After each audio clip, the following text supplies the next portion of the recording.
Di Aceh, ada legenda Tuan Tapa dengan jejak tersohor berupa tapak kaki raksasa selebar 2,5 meter dan panjang 6 meter di Gunung Lampu Tapak Tuan.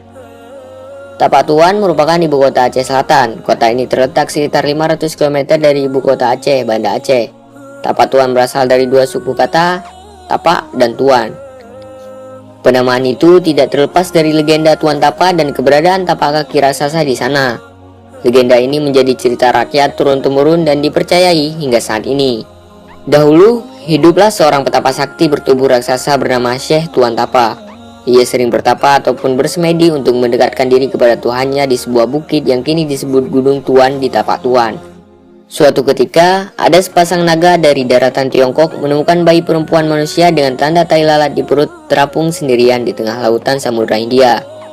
Mereka menyelamatkan bayi itu dan merawatnya hingga tumbuh jadi anak perempuan di bukit yang kini disebut Gunung Alur Naga.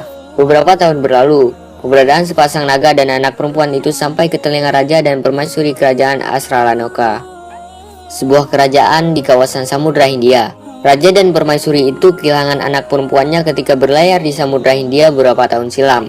Mereka curiga anak perempuan yang dirawat kedua naga adalah anak mereka. Setelah mengecek sendiri, raja dan permaisuri yakin bahwa anak perempuan itu adalah anaknya. Mereka memintanya kepada kedua naga, tetapi ditolak.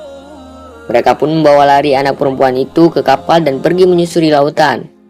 Kedua naga marah dan mengejar mereka hingga terjadi pertempuran di atas lautan. Pertempuran itu mengusik persemedian Tuan Tapa. Ia keluar dari gunung dan melangkahkan kaki kanan di karang untuk melontarkan tubuh ke laut tempat pertempuran. Jejak kaki itu membekas di karang yang kini disebut Gunung Lampu. Orang-orang menyebutnya Tapak Tuan dan menjadi cikal bakal nama Tapak Tuan. Tuan Tapa berniat menyelamatkan anak perempuan itu agar tidak menjadi korban pertarungan tersebut. Ternyata hal itu membuat marah kedua naga dan terjadi pertarungan antara Tuan Tapa dan kedua naga.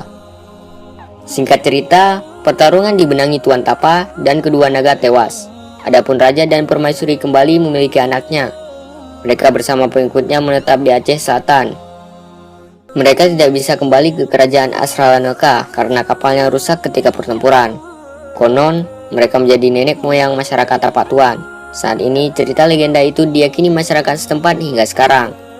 Ada sejumlah bukti yang diyakini, antara lain tapak kaki raksasa Tuan Tapa di Gunung Lampu.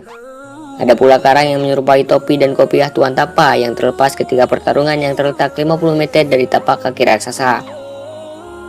Ada karang berbentuk hati di Desa Batu Hitam dan sisik naga di Desa Batu Merah yang letaknya sekitar 5 km dari jarak kaki raksasa tersebut. Konon itu bekas potongan tubuh naga jantan yang kalah bertarung. Selain itu, ada pula karang berbentuk layar kapal di Pantai Batu Berlayar, Desa Damar Tutung, Kecamatan Samadua, Aceh Selatan, yang terletak 20 km dari tapak kaki raksasa. Konon itu sisa kapal raja dan permaisuri kerajaan Asralanoka yang hancur ketika pertempuran. Ada pula makam raksasa dengan lebar 2 meter dan panjang 15 meter di Masjid Tuo, Kelurahan Padang, Tapak Tuan, yang letaknya sekitar 1 km dari tapak kaki raksasa.